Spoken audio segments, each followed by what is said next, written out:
그 후에 예수께서 각 성과 마을에 두루 다니시며 하나님의 나라를 선포하시며 그 복음을 전하실새 12 제자가 함께하였고, 또한 악귀를 쫓아내심과 병 고침을 받은 어떤 여자들 곧 7 귀신이 나간 자 막달라인이라 하는 마리아와 헤롯의 청지기 구사의 아내 요한나와 수산나와 다른 여러 여자가 함께하여 자기들의 소유로 그들을 섬기더라.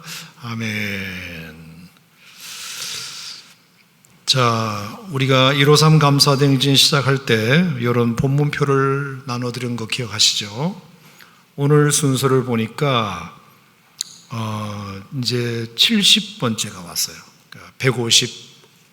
155번까지 중에서 거의 이제 절반 됐습니다. 이제 뒷부분만 하면 될 것 같은데, 여러분 끝까지 이 사복음서를 훑을 수 있는 좋은 기회니까요. 매일매일 보내드리는 문자, 카톡 꼭 놓치지 마시고 말씀 묵상 자료로 활용하시기를 바랍니다.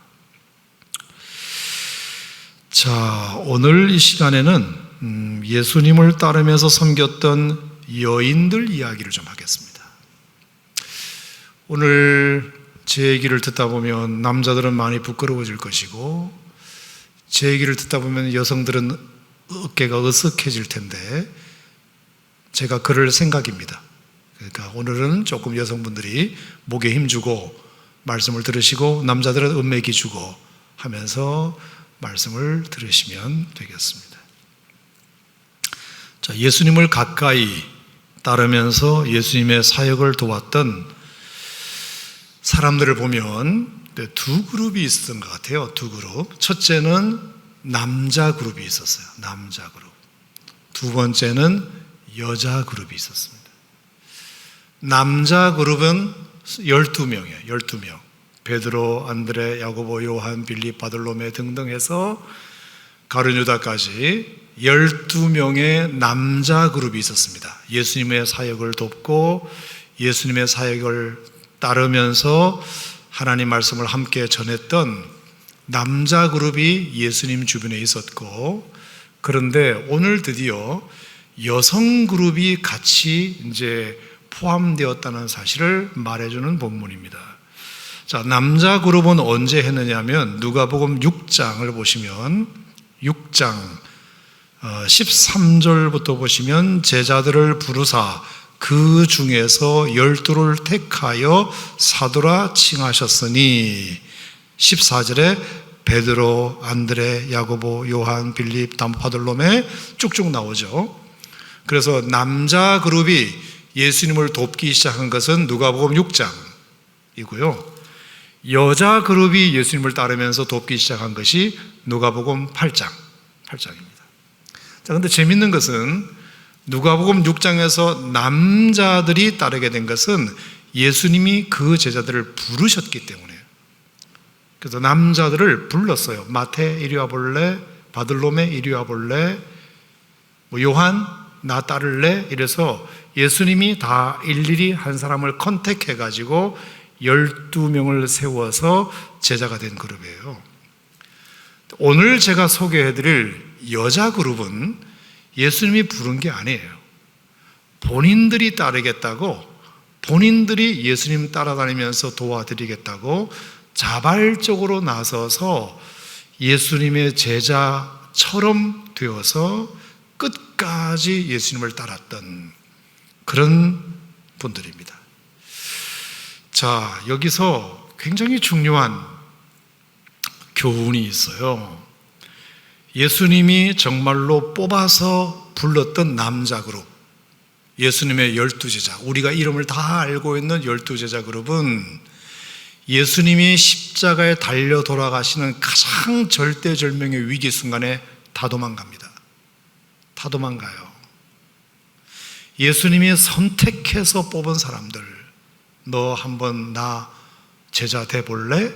했던 사람들은 예수님의 말씀을 한때 열심히 도왔던 것은 사실이지만 결정적일 때, 심지어 겟세마네 동산에서 내가 너무 심히 괴로워 죽게 생겼으니까 저 돌 던질 만큼 저기 앉아서 날 위해서 기도 좀 해줄래? 그 부탁조차도 안 듣고 졸고 앉아있을 뿐만 아니라 베드로라는 수제자조차도 예수님을 부인했고 십자가 앞에는 코빼기도 보이지 않았고 심지어 예수님이 부활하시고 나서도 베드로가 제자들 데리고 고기 잡으러 가자 해서 가버린 그런 판국이었지만 오늘 누가복음 8장에 나오는 여성 그룹은 절대로 배신한 적이 없어요. 단 한 번도. 그리고 십자가 아래까지 따라갔어요. 여자들은. 심지어 예수님의 무덤까지 따라갔고요. 그래서 막달라 마리아와 몇 여자들은 예수님의 부활을 최초로 목격하고 최초로 전하는 사람이 됩니다. 제가 분명히 말씀드렸습니다. 오늘 남자들은 은매기주고 여성들은 은매기사로 오늘 아예 그렇게 마음을 먹고 온 거니까 그냥 도전 받으셨으면 좋겠습니다. 자, 이 이야기를 누가복음이 기록하고 있다는 게 놀라워요.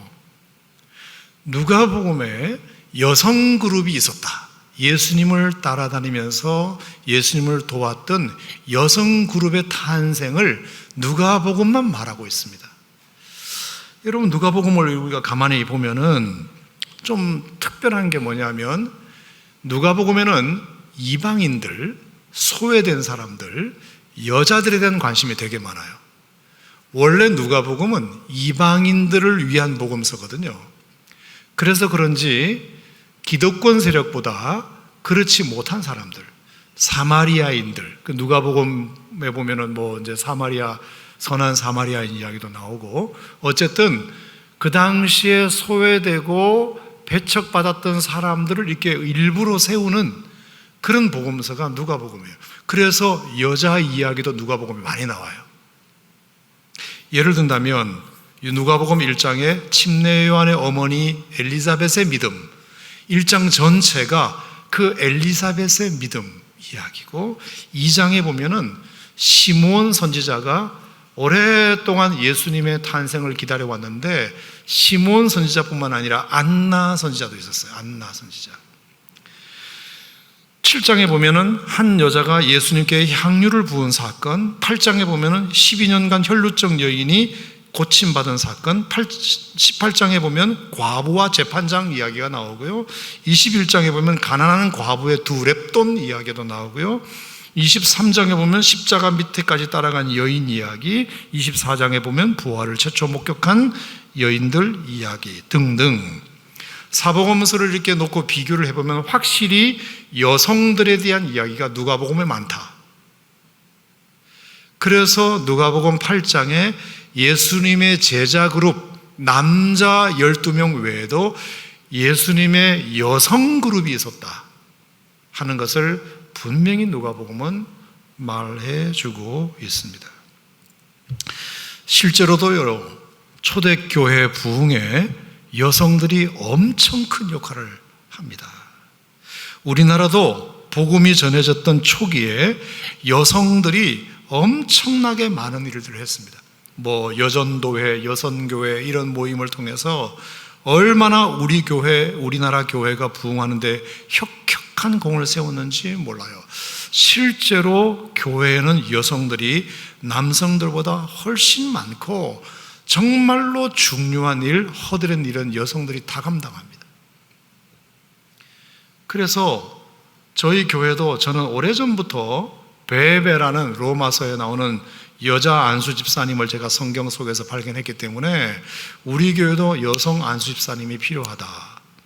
그래서 대표 기도도 주일 낮 예배 때 아마 이 정도 교회 규모에서는 거의 여성분들이 주일 낮 예배 기도를 안 하리라 생각합니다. 대부분 저녁 예배나 이렇게 하지. 근데 저는 제 원칙이 남녀가 똑같이 하는 것을 원칙으로 세웠기 때문에 제가 부임하고부터 여성들도 대표 기도를 주일 낮에 할 수 있도록 배려한 것도 뭐 그 이유 중에 하나라고 생각이 듭니다.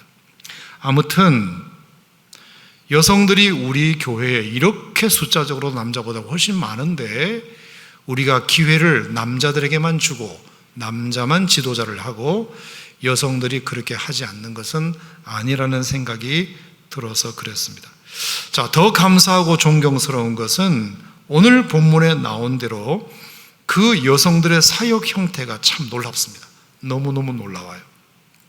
자, 누가복음 8장 다시 한번 보시면 3절에 보면 헤롯의 청지기 구사의 아내 요한나와 수산나와 다른 여러 여자가 함께하여, 따라합시다. 함께하여.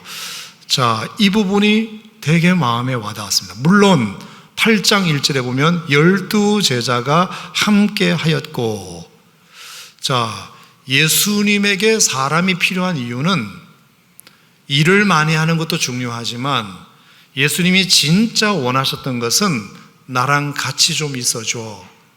아멘입니까, 여러분? 그래서 마가복음 3장에도 보면 예수님께서 자기가 원하는 자들을 부르시니 12명이 나온지라. 그러면서 예수님께서 제자를 선택하신 세 가지 목적을 말씀하셨어요. 첫 번째가 자기와 함께 있게 하시고, 두 번째가 전도도 하며, 세 번째가 귀신을 내어 쫓는 권능도 가지게 하려 함이라. 자, 전도하고 귀신 쫓는 권능을 갖는 것도 중요하지만 첫 번째 예수님이 제자를 부르신 목적이 뭐냐? 나랑 같이 좀 있어줘. 동의합니까, 여러분? 제자가 되는 첫 번째 자격은, 요구 조건은 늘 옆에 같이 있는 겁니다. 자, 그러면 12제자를 봅시다. 12제자, 예수님과 얼마나 같이 있었나요? 얼마나? 물론 좋을 때 같이 있었죠. 기적의 현장에 같이 있었고 하나님 말씀을 전할 때 같이 있었습니다. 근데 제가 아까 말씀드린 대로 결정적일 때, 예수님이 가장 힘들어할 때, 예수님에게 가장 큰 위로가 필요할 때 그들은 떠났습니다. 같이 있지 않았어요. 그렇게 원했는데 나랑 옆에 좀 있어줄래? 다른 건 필요 없고 다른 것도 중요하지만 제발 날 떠나지 말고 내 곁에 있어줘. 예수님이 그거 제자들에게 원했는데 남자 12명은 결정적일 때 없었습니다. 부활 후에도 고기를 잡으러 갔습니다. 자기 생활로 되돌아갔습니다. 자, 그런데 여자들은 그 예수님의 원함을 지켰습니다. 평소에도 같이 계셨을 뿐만 아니라 십자가 상에서 가장 고통스러울 때 십자가 곁에 여자들이 있었습니다. 무덤에 갔을 때 여자들이 향품을 바르려고 찾아갔습니다.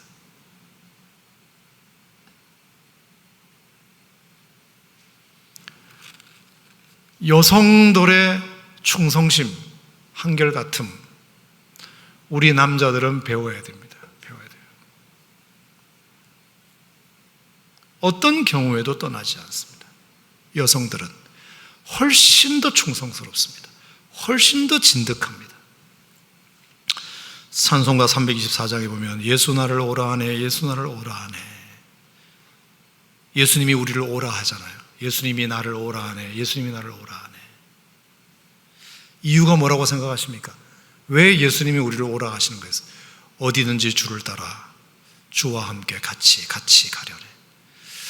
결국 예수님께서 우리에게 오라고 하시는 이유는 어디든지 주를 따라, 할렐루야, 주와 같이 가려네. 겟세마네 동산까지, 피땀 흘린 동산까지, 심판하실 자리까지 주와 함께 가려 하네. 결국 여성들은, 누가복음 8장에 나오는 여성들은 제가 소개하겠지만 처음 마음 먹었을 때부터, 그러니까 처음 예수님을 따르기로 마음 먹었을 때부터 예수님의 사역이 끝날 때까지, 예수님의 하늘로 승천할 때까지 단 한 번도 떠난 적이 없습니다. 그런데 남자들은 12명 제자들의 이름씩이나 성경에 나옴에도 불구하고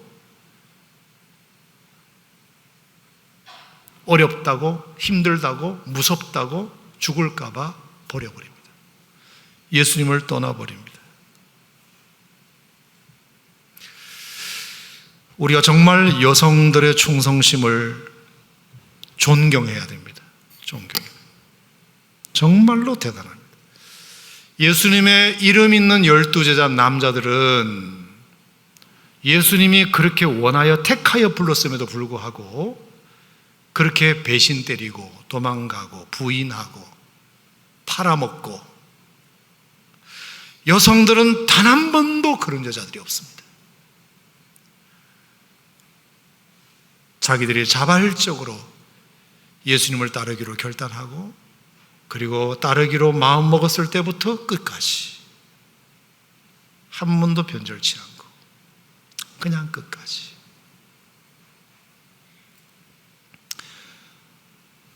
존경합니다. 존경합니다. 우리 모두가 이런 여성들의 함께 정신을 우리가 배워야 돼요. 동의하면 아멘 하세요. 두 번째, 아멘도 보는 여성들이 많이 하시잖아요. 자, 두 번째, 자기들의 소유로. 보세요. 자, 8장 3절 끝에 보면 함께하여 자기들의 소유로. 따라합시다. 자기들의 소유로. 자, 이게 더 기가 막혀요.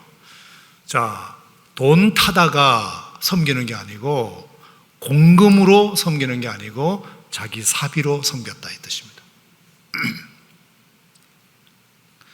여기서 소유라는 말은 돈이라는 뜻도 되고요, 당연히.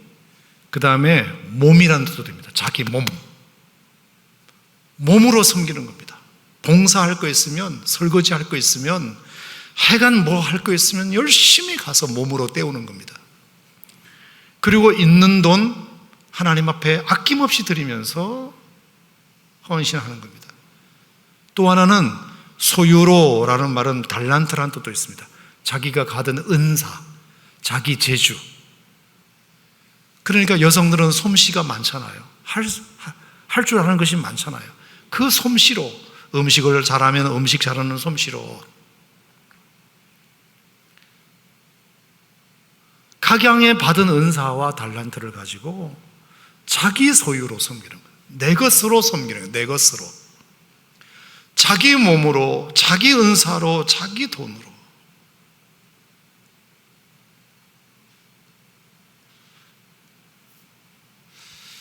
여러분, 특별히 여기 막달라 마리아가 나오는데, 제가 언젠가 여러분에게 몇 번 말씀드렸어요. 막달라라는 지역은 가버나움, 갈릴리 고구마처럼 생긴 가버나움 서쪽에, 가버나움에서 얼마 떨어지지 않는 마을입니다. 시골이에요. 근데 그 막달라 지역에는 뭐가 있었냐면 거대한 생선 절임 공장이 있었습니다.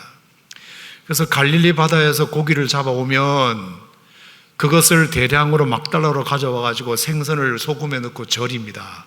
오래 보관해야 되니까 절이는 작업이에요. 자, 이게 다 노동 집약적 산업입니다. 많이 손길이 가는 작업이에요.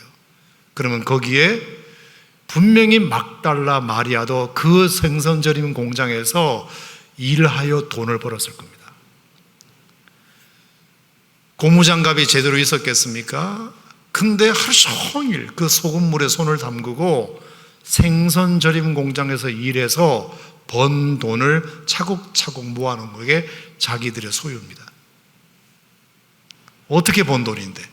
부동산에서 번 돈도 아니고, 복권 당첨해서 번 돈도 아니고, 순수하게 자기가 땀 흘려 번 돈으로, 그것도 생선 절임 공장에서 그렇게 노동하여 번 돈으로, 자기들의 소유로 그 돈을 자기를 위하여 쓰지 않고, 물론 막달라 마리아가 시집을 간 여자인지 안 간 여자인지는 몰라요. 아마 시집을 안 간 여인이라면 그 돈을 차곡차곡 모아서 내가 이제 남자랑 결혼해야지, 결혼 자금으로 비축해 두었을 수도 있어요.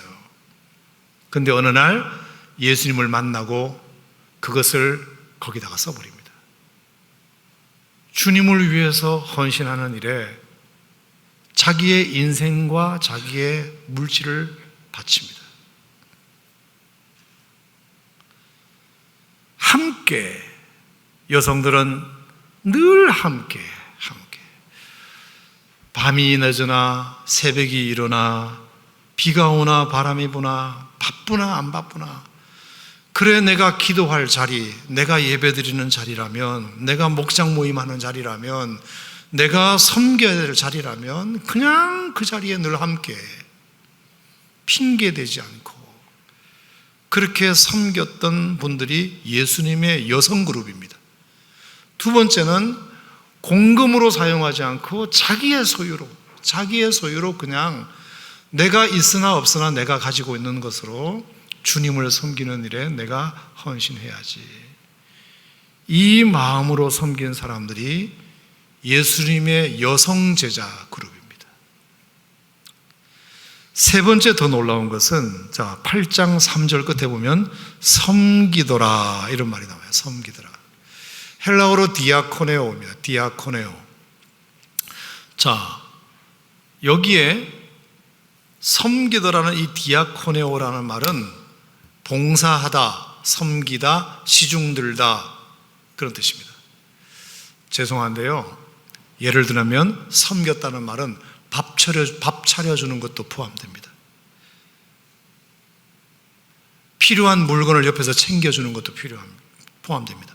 서빙하는 것, 청소하는 것, 주방일 하는 것, 행정일을 돕는 것, 잠자리 마련해 주는 것, 손님들을 대접해 주는 것, 그리고 가난한 사람들을 돌봐주는 것 등등.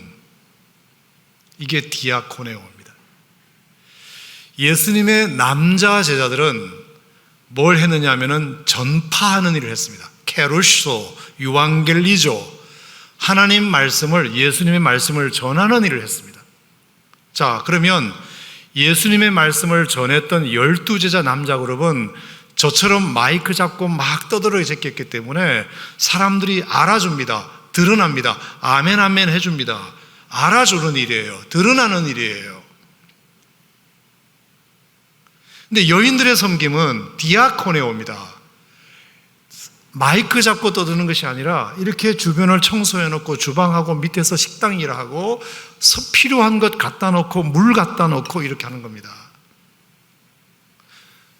꽃을 준비하고 물을 갖다 놓고 수건을 준비하고 드러나지 않습니다. 누구든지 사람들이 케루소 하고 싶지, 유앙겔리조 하고 싶지, 디아코네오 하고 싶은 사람은 없습니다. 나도 좀 드러나고 싶고 인정받고 싶고 마이크 잡고 떠들고 싶지. 버리는 사람 되고 싶지 줍는 사람 되고 싶은 사람이 누가 있습니까?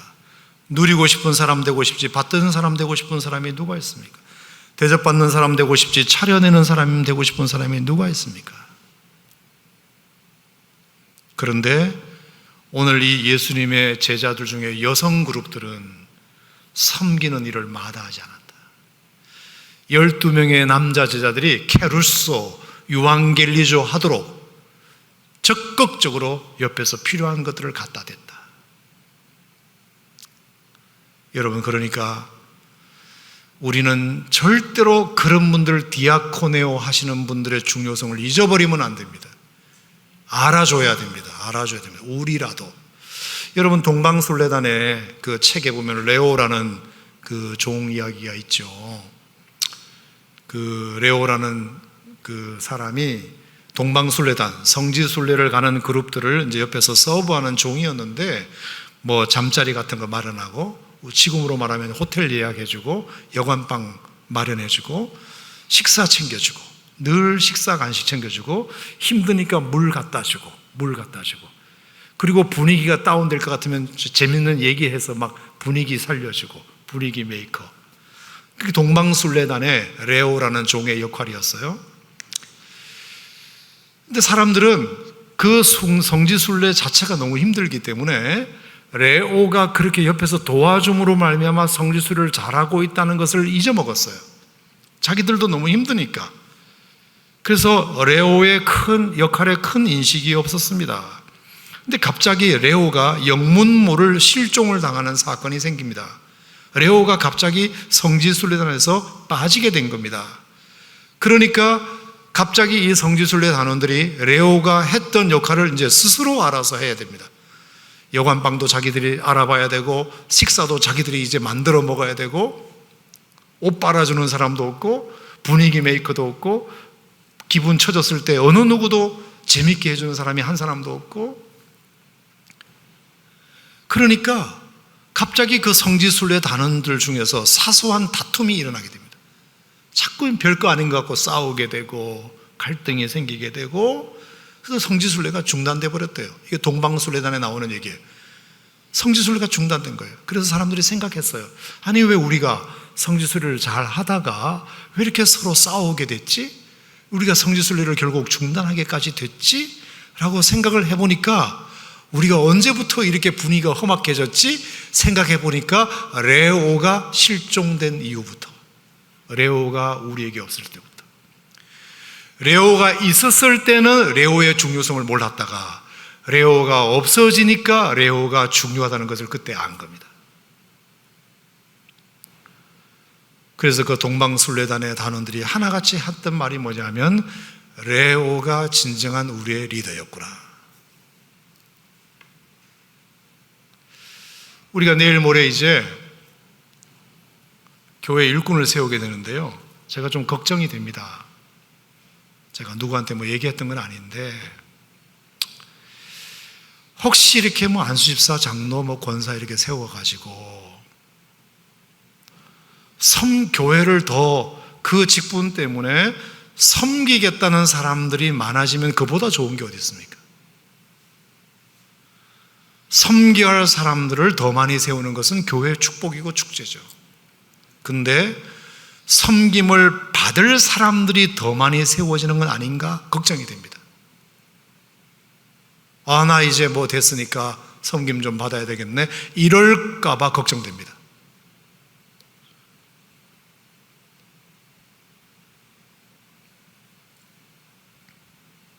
다행히 지금까지 세워진 분들은 그런 분이 안 계셔서 감사하지만, 이번에 세워질 분들 중에 혹시라도 그런 분이 계실까 봐 염려됩니다. 어떻게 이럴 수 있었을까? 어떻게 예수님의 12제자, 이름까지 확실하게 거명되어 있는 12제자는 그렇지 못했는데, 이름도 잘 나오지 않는 여성 그룹은, 여성 제자들은 함께가 어떻게 가능했을까? 자기들의 소유로 어떻게 그들을 섬길 수 있었을까? 그리고 케루소나 유앙겔리조가 아니라 어떻게 디아코네오를 잘할 수 있었을까? 제가 가만히 묵상을 해봤습니다. 결론은 뭐냐? 내가 받은 은혜를 잊어버리지 않았기 때문이다. 나는 너무나 큰 은혜를 입은 자라는 생각이 있었기 때문이다. 평생 갚아도 내가 받은 은혜는 영원히 모자라다는 생각을 가졌기 때문에 여성들은 끝까지 갈 수 있었고, 남자들은 그게 없었기 때문에 중간에 넘어지고 자빠지고 부인하고 도망가고 팔아먹고 이런 일이 생겼다. 이제 정말 그런지 제가 한번 설명을 해보겠습니다. 첫 번째, 누구죠? 막달라 마리아. 자, 2절 말씀해 보시면, 악귀를 쫓아내심과 병고침을 받은 어떤 여자들, 곧 7 귀신이 나간 자 막달라인이라 하는 마리아. 막달라 마리아죠. 자, 이 막달라 마리아는 되게 억울한 여인 중에 한 여인이에요. 왜냐하면 너무 이 막달라 마리아에 대한 오해가 많아요. 오해가. 그러니까 그 AD 590 몇 년인가 그 그레고리안 1세라고 이제 그 베드로 다음에 초대 교황이 된 사람이 있는데, 그 사람이 설교 한 번을 잘못하는 바람에 지금까지도 천주교에서는 막달라 마리아를 어떤 여자로 취급하느냐 하면은 창녀로 취급을 해요. 그래서 가끔 이제 예수님 영화 같은 데 보면은 막달라 마리아를 창녀로 그리는 영화들이 있어요. No. 그건 그레고리안 교황이 잘못 해석한 겁니다. 성경 어디에도 그런 얘기가 없습니다. 누가복음 7장에 나오는 향유를 본 이 여자가 이제 죄지은 창녀인데, 누가복음 8장에 분명히 보면은 귀신 들린 여자가 고침받은 여자가 막달라 마리아라고 그랬습니다. 절대로 상관관계가 없습니다. 여러분, 막달라 마리아가 창녀라는 생각은 지금부터 지우시기 바랍니다. 두 번째는 요한복음 8장에서 가늠하다 현장에서 붙들린 여자가 막달라 마리아라고 또 이렇게 말하는 사람도 있어요. 도대체 무슨 근거로 가늠하다 현장에서 붙들린 그 여자를 또 막달라 마리아라고 둔갑시키는 사람이 있는데, 오늘부로 선포합니다. 아닙니다. 세 번째, 요한복음 11장에 나오는 나사로의 동생 마르다와 마리아 중에 이 마리아가 막달라 마리아라고 또 하나 주장하는 사람이 있는데, 그것도 근거가 단 1도 없어요. 너무 막달라 마리아를 막 취급하는 경향이 있고, 나도 미안한 게 있어요. 내가 주일학교 다닐 때 넌센스 퀴즈라는 것을 교회에서 했어요. 그래서 선생님이 문제를 냈어. 전도사님인가 선생님인가. 여러분, 성경에 나오는 여자들 중에 제일 욕심이 많은 여자가 누군지 알아요? 이러는 거예요. 욕심 많은 여자가. 그래서 누구지? 그랬는데 선생님이 답을 말씀하시더라고. 막달라 마리아래. 막 달른다고. 막달라. 나 막달라한테 너무 미안해. 나 그거 맞췄다고 좋아했거든. 근데 아니었어요. 선생님이 넌센스 퀴즈를 낸 거였어요. 죄송하게 생각합니다. 막달라 마리아에 대한 오해를 풉시다. 막달라 마리아에 대한 유일한 정보는 7 귀신 들렸다가 나은 여자, 그거예요. 여러분, 귀신 들린 사람 여러분 본 적 있습니까? 귀신 들린 본 적 있죠? 통제가 안 돼요. 그리고 머리도 말끔하게 안 하고 막 그릇 다녀요. 진짜 미친 여자 여러분 보셨죠? 죄송한데 귀신 들린 사람들은 제어가 안 되고요. 근데 한 귀신도 아니고 7 귀신이나 들었으니까 그 여인의 몰골이 어떻게 했습니까? 그 여자의 몰골이 어떻겠습니까? 제대로 훅가시나 하고 다녔겠습니까? 쇠사슬로 맬 수 없게 되었고, 여러 번 고랑과 쇠사슬에 매어서 쇠사슬을 끊고 고랑을 깨뜨렸다. 아무도 그를 제어할 힘이 없는지라 밤낮 무덤 사이에서나 산에서나 늘 소리 지르며 돌로 자기의 몸을 해치고 있었더라. 군대 귀신 들렸던 그라사인의 광인처럼 무덤인지 집인지 모르고 자기 몸을 돌로 막 해도 아픈 줄 모르고 누구도 그를 제어할 사람이 없고 고래고래 고함치고 다니고 옷은 다 찢어진 옷 입고 다니고 머리는 다 헝클어 다니고 세수는 한 달 동안 세수 안 해서 얼굴은 시커멓고 음식은 보이면 그냥 아무거나 막 개가 먹는 음식인지 사람이 먹는 음식인지 구분도 안 하고 막 먹고. 막달라 마리아가 7 귀신 들렸다는 얘기는 그렇게 산 여자라는 뜻입니다. 인간으로 살아있지만 전혀 인간 구실을 못했던 여자예요. 근데 예수님이 그런 여자를 고쳐주신 겁니다. 사람 만드신 겁니다. 할렐루야. 어떻게 해서 그렇게 되었느냐? 8장 1절 한번 보시면, 그 후에 예수께서 각 성과 마을에 두루 다니시며, 각 성이라는 말은 시티, 마을이라는 말은 빌리지, 도시와 농촌. 예수님께서 여러 도시와 여러 농촌과 여러 산촌과 여러 어촌을 두루 다니시다가 어디까지 오시게 됐다? 막달라 지방까지 오시게 된 거죠. 막달라 지방에 왔는데 웬 여자가 막 미쳐 돌아다니니까 제어가 안 되고 머리는 헝클어지고 세수는 한 달 이상 안 하고 옷은 다 찢어지고 소리를 고래고래 지르고 누구도 그냥 가까이 하지 않고 통제 불가능한 그 한 여자가 막달라를 돌아다니는 것을 보고 예수님께서 그 여자를 잡고 고치신 거잖아요. 물어보겠습니다. 막달라 마리아라는 여자가 예수님을 찾아가서 고친 걸까요? 예수님이 찾아와서 고쳤나요? 찾아오셔서 고쳤어요. 고쳐달라고 부탁했나요? No. 미친 여자가 어떻게 부탁합니까? 예수님이 누군지도 모르는데 고쳐달라고 부탁하지 않았지만 예수님이 고치셨고, 불쌍히 여겨달라고 요청한 적도 없지만 예수님이 불쌍히 여겨주셨고, 사랑해달라고 부탁한 적 없지만 사랑해 주셨고, 구원이 필요한지도 몰랐지만 구원해 주셨고, 그래서 그 미쳐 돌아다니는 제어불능한 남자들도 어떻게 할 줄 모르는 그런 여성, 살아있지만 거의 사람 구실을 전혀 할 수 없는 막달라 지방에서 유명한, 사람들이 다 슬슬 피하는 그런 여자를 예수님이 딱 잡아 하루아침에 고치셔서 갑자기 어느 날 여자가 말쑥해지고 머리도 정돈하고 딱 뒤로 딱 묶고 핀 딱 꼽고, 그리고 옷을 깨끗하게 입고 화장 딱 바르고, 그리고 싹 씻고 나오니까 너무너무 아름다운 여성이 되어버린 거예요.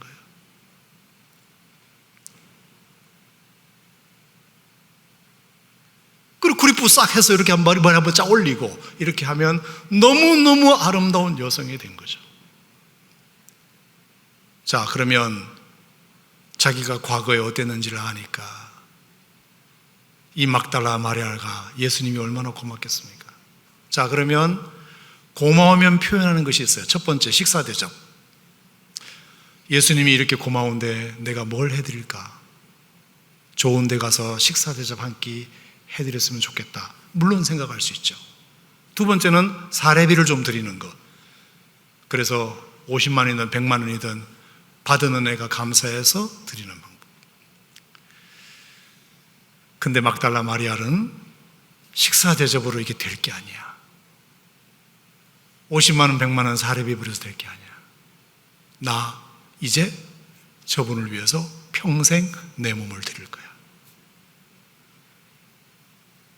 왜냐하면 저 예수님이 아니었으면 나 살아있어도 살아있는 게 아니고 인간 구실 하나도 못하고 사람들에게 왕따 당하고 아무것도 못할 여자였는데 예수님이 나를 이렇게 말쑥하고 아름다운 여인으로 변신시켜 주셨으니까 그 받은 은혜를 생각하면 50만 원, 100만 원 사례비 줘서 될 문제가 아니고 식사 대접 한 끼 드려서 될 게 아니라 이건 내 인생 전부를 걸고 받은 은혜를 갚으며 살아야 되겠다. 그래서 막달라 마리아라는 여자가 예수님의 여성 그룹의 리더가 된 겁니다. 예수님이 십자가에 달려 죽으실 때까지 무덤까지 따라가는,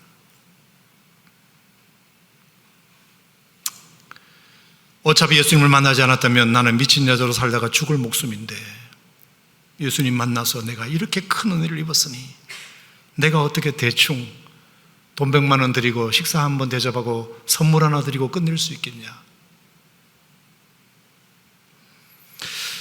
여러분, 저는 그래서 이게 참 중요하다고 보는데 누가복음 7장에 자 보세요. 41절에 7장 41절 한번 보세요. 예수님께서 하신 말씀 중에 이런 말씀이 있어요. 7장 41절, 이르시되 빚주는 사람에게 빚진 자가 둘이 있어요. 하나는 얼마를 빚졌다? 500데나리온을 졌고 하나는 50데나리온을 졌어요. 둘 다 갚을 돈이 없어요. 42절. 근데 둘 다 탕감하여 주었으니 둘 중에 누가 그를 더 사랑하겠느냐? 자, 여러분에게 질문해 봅시다. 500데나리온 빚진 사람과 50데나리온 빚진 사람이 있는데 둘 다 갚을 능력이 없어서 다 빚을 탕감해 주었습니다. 그러면 누가 더 그를 사랑하겠습니까? 50데나리온일까요? 500데나리온일까요? 500데나리온이죠. 더 많은 빚을 탕감받았다고 생각하는 사람이 더 많이 사랑하는 겁니다. 자, 막달라 마리아가 식사 한 번 대접으로 끝내지 않고 돈 100만 원 사례비 드리는 걸로 끝나지 않고 평생 자기 소유로, 자기가 생선절임 공장에서 정말로 짠내나는 손으로 만졌던 그 돈으로 평생 주님을 위해서 자기 소유로 섬기는 일, 케루소나 유앙겔리조가 아니라 디아코네오 하겠다고 마음을 먹은 이유는 딴 거 아닙니다. 내가 감당할 수 없는 500데나리온의 빚을 내가 예수님으로부터 탕감받은 여자와 같기 때문에 나는 평생 갚아도 예수님으로부터 받은 은혜를 다 갚을 수 없다. 이 마음이 있어서 그렇게 한 겁니다.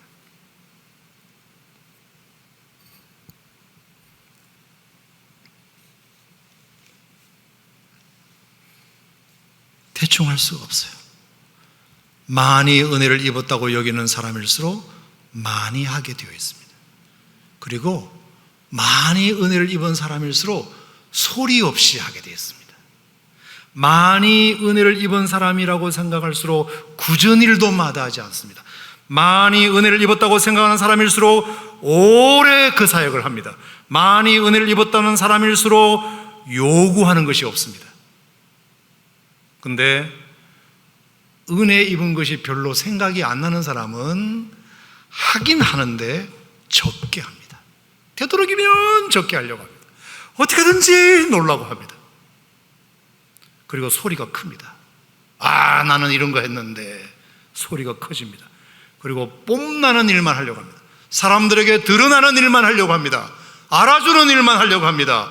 그리고 수틀리면 안 합니다. 힘들면 안 합니다. 그리고 요구 조건이 많습니다. 적게 은혜를 입었다고 생각할수록 그렇게 합니다. 많이 은혜를 입었다고 생각할수록 이렇게 합니다. 막달라 마리아는 내가 예수님 아니었으면 나 미친 여자로 살다가 어느 강물에 빠져 죽었을지 나는 모른다. 그런데 나를 이렇게 정상적인 여자로 만들어주신 것은 예수님의 은혜니까 내가 어찌 굳은 일을 마다하지 않을 수 있으며 십자가 당연히 따라가야지, 무덤 당연히 가야지.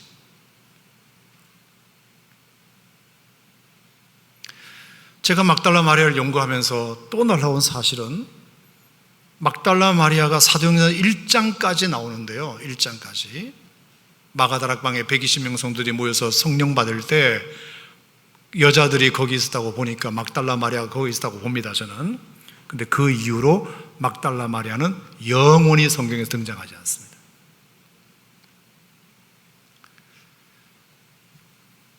막달라 마리아가 예수님의 부활을 처음 목격했을 때에도 베드로에게 제일 먼저 알립니다. 베드로와 요한에게 먼저 알려요. 베드로 아저씨 빨리 갑시다. 그리고 베드로가 막 달려와 가지고 예수님의 빈 무덤을 목격하고 이제 증거하는데 막달라 마리아가 뒤로 싹 빠집니다. 자, 여러분 제가 한번 물어봅시다. 우리끼리니까. 부활의 첫 목격자는 막달라 마리아예요. 그러니까 거기에 우선권이 있습니다. 자, 그러면 오산 침례교회에서 간증 집회를 초대할 때 베드로를 초대하는 게 좋겠습니까? 막달라 마리아를 초대하는 게 좋겠습니까? 얘기해 보세요. 막달라 마리아를 초대하는 것이 낫죠. 부활의 첫 증인 막달라 마리아 오산에 오시다, 이렇게 해서 간증 집회하면 은혜가 됩니다. 베드로는 벌써 한 번 건넙니다. 막달라 마리아가 소개해 줬기 때문에 뒤늦게 달려온 사람입니다. 베드로 간증은 별로 은혜가 안 됩니다. 부끄럽습니다. 근데 막달라 마리아는 간증할 거리가 많은 여자입니다. 그리고 우리가 박수 보내드릴 수 있습니다. 그런데 사도행전 1장부터 예수님의 부활을 증언하는 일은 모두가 다 베드로가 합니다. 베드로가 합니다. 모두가 다 베드로가 합니다. 베드로가. 막달라 마리아는 첫 증인임에도 불구하고 뒤로 싹 빠집니다. 당신이 하세요. 당신이 예수님 제자시잖아요. 당신이 예수님의 수제자시잖아요. 당신이 하셔야죠. 저는 괜찮아요. 베드로가 아이 그래도 말이야, 당신이 본 거니까 난 부끄럽고 나는 제자인데 창피해. 당신이 하세요. 안 해요. 예수님이 세우신 공식적인 제자가 당신이니까 당신이 하세요. 저는 괜찮아요.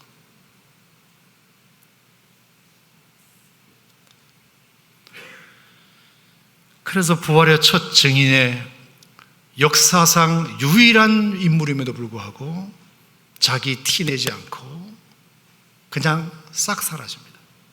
그리고 베드로가 마음껏 사역할 수 있도록 사도행전의 길을 딱 열어줍니다. 은혜를 많이 입은 사람일수록 그렇게 하는 것 같습니다. 자, 우리 오산 침례교회에 많은 일꾼들이 계세요. 섬기고 일하는 걸 보면 알아요. 아, 저분은 정말 은혜를 많이 입은 사람이 신 것 같다. 여러분도 보시면 알아요. 그러니까 저렇게 변함없이, 말없이, 드러나든 드러나지 않든 그냥 하나님이 나에게 이런 기회를 주신 것만으로도 감사하는 마음으로, 여러분 은혜를 많이 입은 자가 되시기를 바라고, 그런 섬김이 저를 통해서, 여러분을 통해서 나타나기를 주의 이름으로 축복합니다. 하나만 더 소개하고 마치겠습니다. 자, 두 번째 또 다른 이름이 있는데 요한나. 자, 3절 같이 읽겠습니다. 헤롯의 청지기 구사의 아내 요한나. 요한나도 마찬가지입니다. 자, 요한나가 소개되고 있는데 누구의 아내라 그랬죠? 구사의 아내. 자, 구사는 누구 그러죠? 헤롯의 청지기, 이렇게 되었어요. 헤롯이란 말은 성경에 헤롯이 여러 개 명이 나오는데요, 예수님께서 어린 시절에 예수님을 잡아 죽이려고 하고 그랬던 사람은 헤롯 대왕, 헤롯 더 그레이트, 헤롯 대왕, 대헤롯이고요. 여기에 나오는 헤롯은 그 헤롯의 아들이에요. 자, 대헤롯이 갑자기 죽어버려가지고 쿼터 왕이 생겼어요. 나라를 4등분 해가지고 나라를 다스리게 됩니다. 아들들이. 그 중에서 갈릴리 지역을 다스렸던 헤롯의 아들이 헤롯 안디바입니다. 헤롯 안티파스. 그래서 분봉왕이라고 합니다. 분봉왕. 분리해서 나라를 쪼개가지고 다스렸다.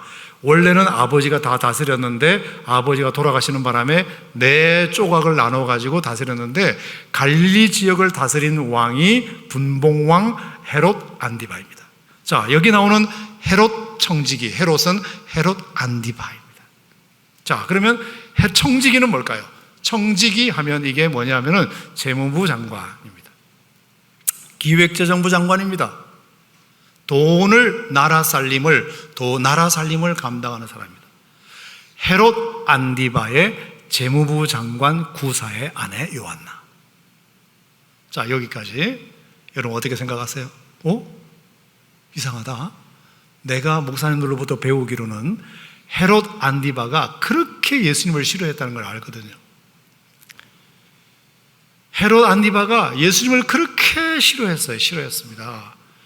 근데 싫어하는 왕의 최측근 재무부 장관 신하의 아내가 요한나가 예수님을 자기 소유로 끝까지 섬겼다? 이거 뭐지? 남편이 그거 알았을까? 알았지. 여러분, 자기들의 소유로 예수님을 지근거려서 섬기는데 남편 모르게 어떻게 합니까? 남편이 알았죠. 남편이 허락을 한 겁니다. 자, 그러면 도대체 무슨 정신으로 헤롯의 청지기 구사는 자기 아내가 예수님을 돈 갖고 다니면서 섬길 수 있도록 허락했을까요? 여러분, 이것은 엄청 큰 은혜를 받기 전에는 불가능한 일입니다. 자, 그러면 헤롯의 청지기 재무부 장관 이 왕의 신하가 무슨 은혜를 예수님으로 받았길래 자기 부인이 남의 남자 쫓아다니면서 열심히 섬기라고까지 허락했을까? 여러분들은 이런 거 궁금해 보신 적이 없으신가요? 여러분들은 도대체 뭐가 그러면 궁금하신가요? 뭐가? 성경을 읽으면 이런 것도 좀 궁금해 볼 줄 알아야 돼요. 헤롯의 청지기, 안디바인데 구사의 아내인데 어떻게 예수님을 이렇게 섬겼지? 헤롯 안디바는 예수님을 엄청 싫어했던 왕이었는데 무슨 일이 있었던 거야? 자, 요한복음 4장을 보겠습니다. 요한복음 4장. 요한복음 4장에 기가 막힌 이야기가 하나 나옵니다. 요한복음 4장 46절. 요한복음 4장 46절 같이 읽고 마무리하겠습니다. 요한복음 4장 46절입니다. 시작. 예수께서 다시 갈릴리 가나에 이르시니. 자, 예수님이 어디 오셨다? 가나. 갈릴리에는 가나예요. 갈릴리에는 가나 같으면 분봉왕 이름이 누굴까요? 헤롯 안디바죠. 헤롯 안디바가 갈릴리 가나의 분봉왕이에요. 자, 물로 포도주를 만드신 곳이었어요. 맞죠? 자, 근데 거기에 누가 있었다? 왕의 신하가 있어. 자, 여기서 왕은 이름이 뭐다? 헤롯 안디바. 자, 근데 헤롯 안디바의 신하가 있었다. 재무부 장관인지 행정안전부 장관인지 국방부 장관인지는 몰라요. 근데 그의 아들이 가버나움에서 병들었다. 왕의 신하의 아들이 병든 거예요. 그래서 47절, 그가 예수께서 유대로부터 갈릴리로 오셨다는 것을 듣고 가서 청하되 내려오셔서 내 아들의 병 좀 고쳐주세요. 여러분, 아무리 왕의 신하였다 할지라도 자기 아들이 죽게 생겼으면 아버지의 마음은 약해집니다. 어떻게든지 고치고 싶어요. 예수님께 병 좀 고쳐달라고 부탁한 거죠. 그가 거의 죽게 되었습니다. 자, 49절 읽겠습니다. 신하가 이르되 주여 내 아이가 죽기 전에 내려오소서. 가버나움으로 갑시다 이 뜻이에요. 그랬을 때 50절에 예수께서 이르시되 가라 너의 아들이 살아있다 하시니 그 사람이 예수께서 하신 말씀을 믿고 가더니 가버나움에게 가더니 51절 내려가는 길에서 그 종들이 오다가 만나요. 중간에서 만나요. 아이가 살아있다 하는 소식을 들어요. 52절에 그 낫기 시작한 때를 물은즉 어제 7시에 열기가 떨어졌나이다 하는지라 그의 아버지가 예수께서 내 아들이 살아있다 말씀하신 그때 7시와 같은 줄 알고 자기와 그 온 집안이 다 믿으니라.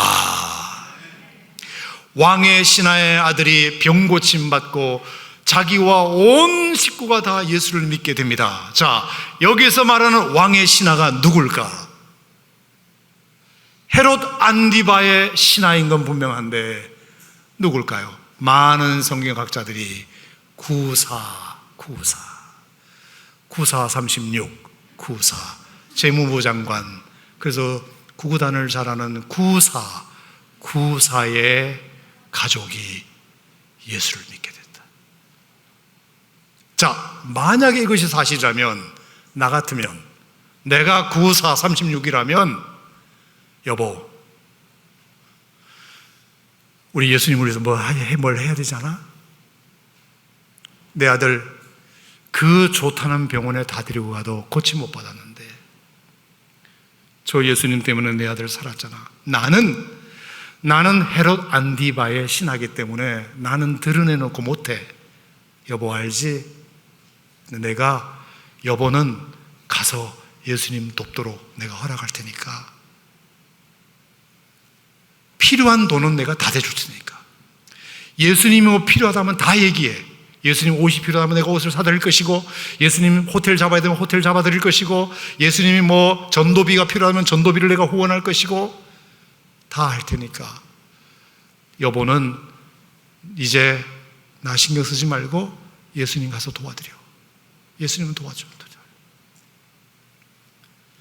그래서 요한나는 남편의 허락을 받고 자기 소유로 예수님을 끝까지 따라다니면서 막달라 마리아와 함께 수산나와 함께 다른 여자들과 함께 예수님을 따르기 시작했던 것입니다.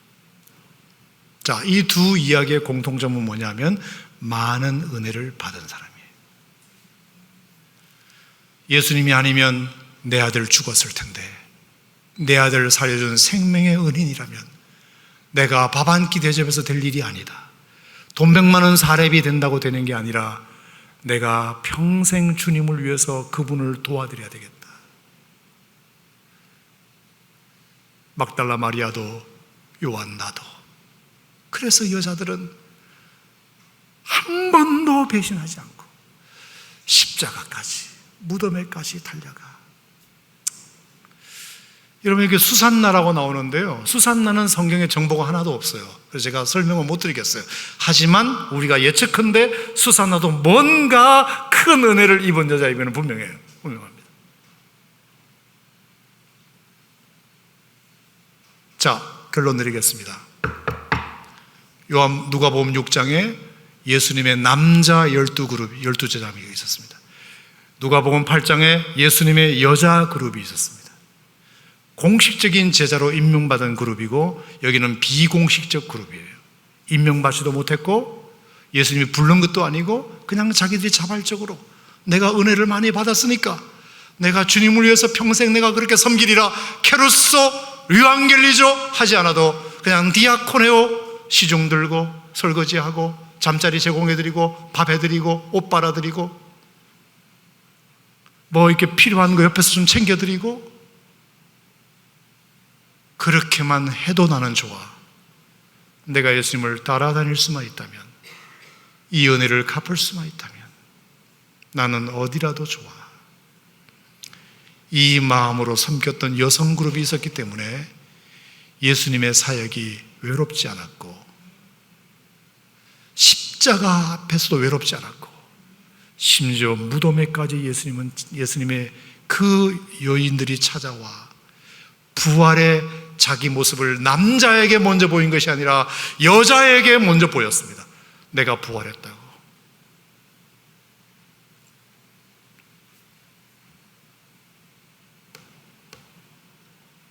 호들의 내리라도 좋으니, 드러나지 않아도 좋으니, 보상이 없어도 좋으니, 예수님, 내가 당신을 따를 수 있도록 허락만 해주신다면 저는 예수님을 끝까지 따르고 싶습니다.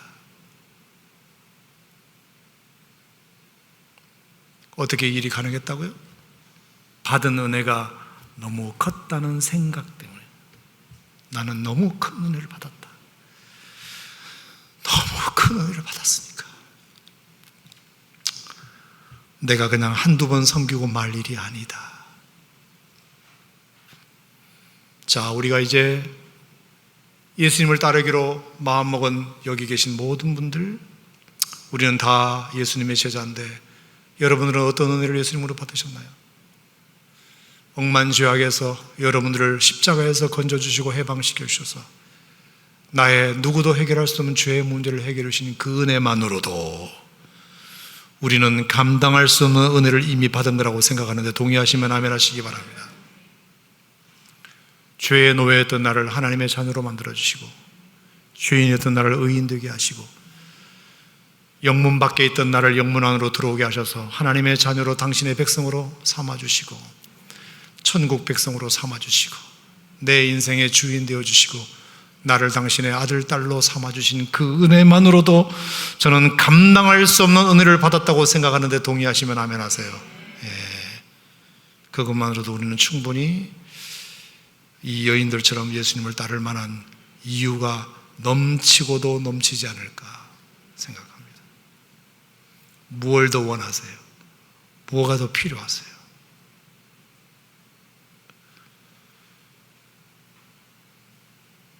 잊어버리지 말아야 할 것은 은혜. 여러분, 이 은혜가 여러분들을 이끌어가기를 축복합니다.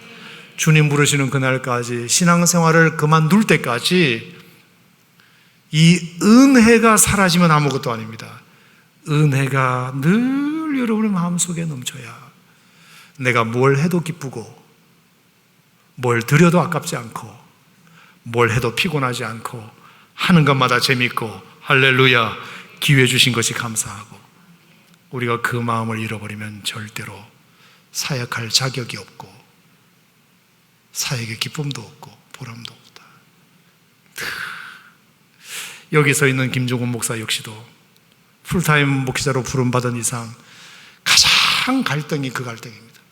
가장 큰 고민이 그 고민이에요. 내가 의무적으로 해야 하니까 이 사역을 하는 일이 없게 해주시고, 오늘도 내가 하나님 앞에 은혜 받은 자로서 그 은혜를 갚는 마음으로 내가 오늘 이 사역을 감당하게 해 주시옵소서. 그럼 평생의 기도 제목이에요. 평생의 기도 제목이에요. 여러분, 저를 위해서도 기도해 주시고, 여러분 스스로를 위해서도 오늘 이 밤에 하나님, 나에게 이 은혜 잊어버리지 않게 하여 주시옵소서 기도하는 이 밤이 되기를 바랍니다. 고마우신 하나님, 감사합니다.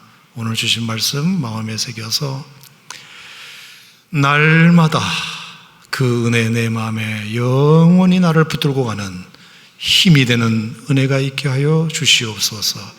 예수님 이름으로 기도합니다. 아멘.